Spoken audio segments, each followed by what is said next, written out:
চশমা museum, a house of world class, জলট্যাক মোড়, বহরমপুর মডার্ন হোটেলের সামনে। আমাদের কলকাতা থেকে আগত কিছু আর্টিস্ট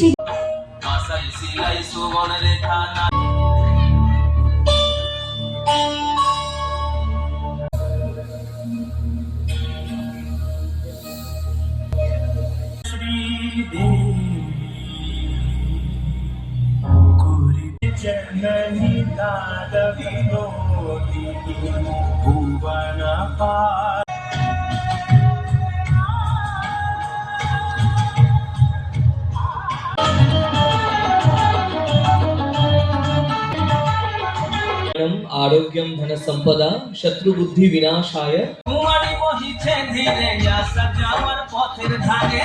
একটু ভালোবাসাগুলো কোথায়? ইয়েস, ভালোবাসা। আমার খুব ভালো লাগছে আজকে, আমি খুব এক্সাইটেড আজকে নাচের জন্য, অনেকদিন থেকেই অপেক্ষা করছি।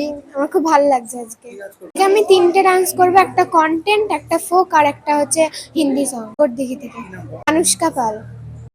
খুব ভালো লাগছে, আর প্রত্যেক বছর যেন এমনি হয়। আগের বছরও খুব ভালো হয়েছে, এবছরও খুব ভালো হবে আশা করি।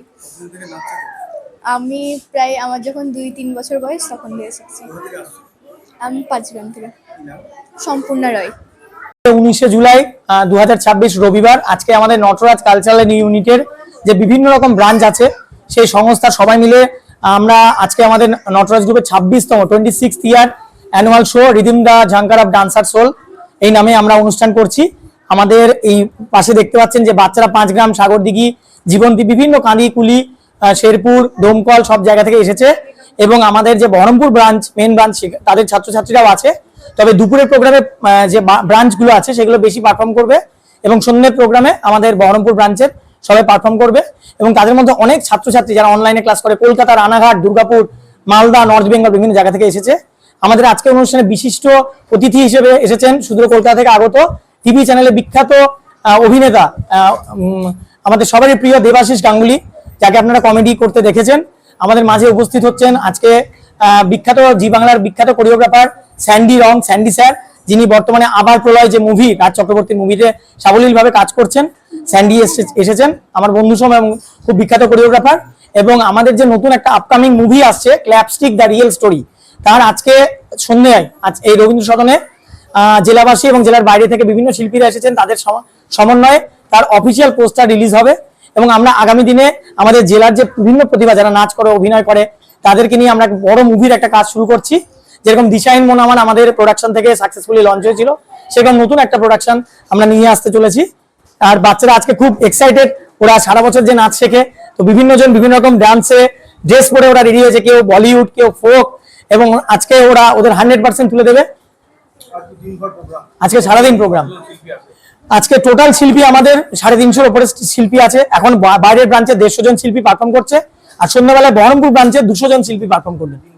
সারাদিন অনুষ্ঠান আজকে সারাদিন অনুষ্ঠান, এটা আমাদের কাছে একটা উৎসবের মতো এবং জেলাবাসী অধীর আগ্রহে আজকে নটরাজের যে অনুষ্ঠান সেটা দেখার জন্য। তাদের যে ট্যালেন্ট, তারা বিভিন্ন টিভির পর্দায় কাজ করে এবং অনেক ছাত্রছাত্রী তারা ইনস্ট্রাক্টর বিভিন্ন জায়গায় নাচ শেখায়, বিভিন্ন টিভি চ্যানেলে কাজ করে এসছে, তারা তাদের 100% তুলে ধরবে এবং আমরা ফুল স্ট্রেন্থ আজকে আমাদের স্টেজে তুলে দেবো। এই বছর আমাদের 26তম সেলিব্রেশন হচ্ছে। গত বছর আমাদের 25তম ছিল সিলভার জুবিলি, তো আমরা সেই 25তম যে সেট আমরা লেভেল সেট করেছিলাম সেটাকে আরো বেটার করার জন্য আরো ভালো পারফরমেন্স আপনাদের সামনে তুলে ধরার চেষ্টা করছি। আমার নাম অভিজ্ঞান ভট্টাচার্য, আমি নটরাজ কালচারাল ইউনিটের কর্ণধার। আমার পাশেই সেই স্রষ্টা বসে আছে অভিজ্ঞান, আর 25তম বর্ষ উদযাপন হয়ে গেছে, তারপরে 26তম বর্ষ। সে 25তম বর্ষ যারা উদযাপন করেন সেটাকে পেরিয়ে আসেন, সেই একটা বিশাল বড় একটা অধ্যায়, বিশাল বড় একটা তার সংগ্রাম। সুতরাং সেই জায়গাটা থেকে 26তম বর্ষে আসাটা তো বিশাল কৃতিত্বের, খুবই গৌরবের।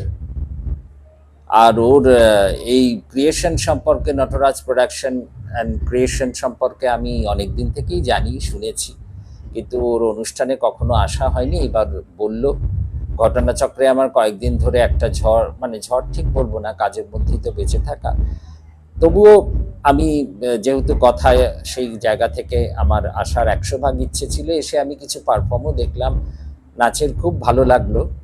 আর যেটা ভালো লাগছে যে শুরুটা একদম ওই ভারতীয় নৃত্যকলা যেটা বলে শাস্ত্রীয় নৃত্যকলা, সেই জায়গাটা থেকেই ও সেটাকে প্রস্তুত করছে।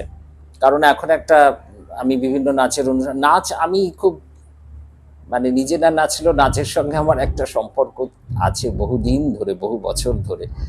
এবং সেই নাচের অনুষ্ঠান নিয়ে দিল্লিতে গেছি, আরও অনেক জায়গায় গেছি শো পুজো উপলক্ষে, এবং সেখানে আমার ভূমিকা ছিল কখনো ক্যাসেট ঠিক করা, কখনো বা ওই দেবতার গ্রাসের স্রোত করার জন্য কাপড় নাড়ানো, মানে নদীর ঢেউ বোঝানোর জন্য। তো সেগুলো আমার ভূমিকা ছিল, কাজ ছিল, তখন আমি ক্যামেরায় আসিনি।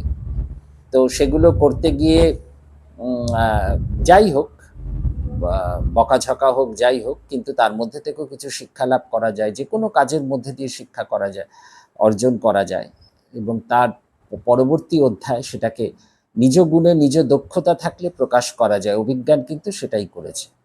ও ছোট জায়গা থেকে নিজ গুণে নিজ দক্ষতায় নিজ সংগ্রামে, এই যে বললো মাটি কামড়ে পড়ে আছে ও প্রথম থেকে, এই পড়ে থাকাটা হচ্ছে একটা মানসিক একটা মানুষের একটা অত্যন্ত দৃঢ়তা, অত্যন্ত একটা সঠিক একটা চারিত্রিক গঠনের একটা দৃষ্টান্ত, যে আমি এই জায়গাটাতেই থাকবো, এখান থেকে নড়বো না। কারণ এখন তো নড়ে যাওয়ার সময়, মানুষ বিভিন্নভাবে নড়ে যায়, কখনো নড়ে গিয়ে বিভিন্ন জায়গায় দৌড়াদৌড়ি করে, ছোটাছুটি করে, নিজস্ব নীতি আদর্শ সব কিছুই এখন আমাদের মধ্যে থেকে চলে গেছে। ঠিক আছে, যাক, ক্ষতি নেই। কিন্তু যারা এখনো সেই নিজস্ব আদর্শ এবং সেই দায়িত্ববোধের জায়গা থেকে এবং নিজে যেটা ঠিক করেন, আমার মধ্যে এটা আছে, আমি কেন করব না।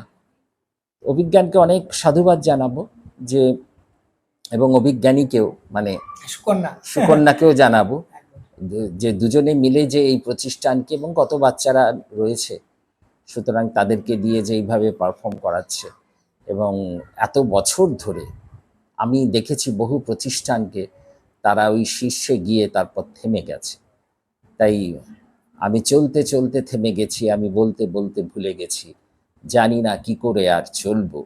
এই কথাটা এখন আমরা আর বলবো না, আমরা বলবো আমরা চলছি চলছি, চলতে চলতে मेरे ये गीत याद रखना, कभी अलविदा ना कहना। Thank you.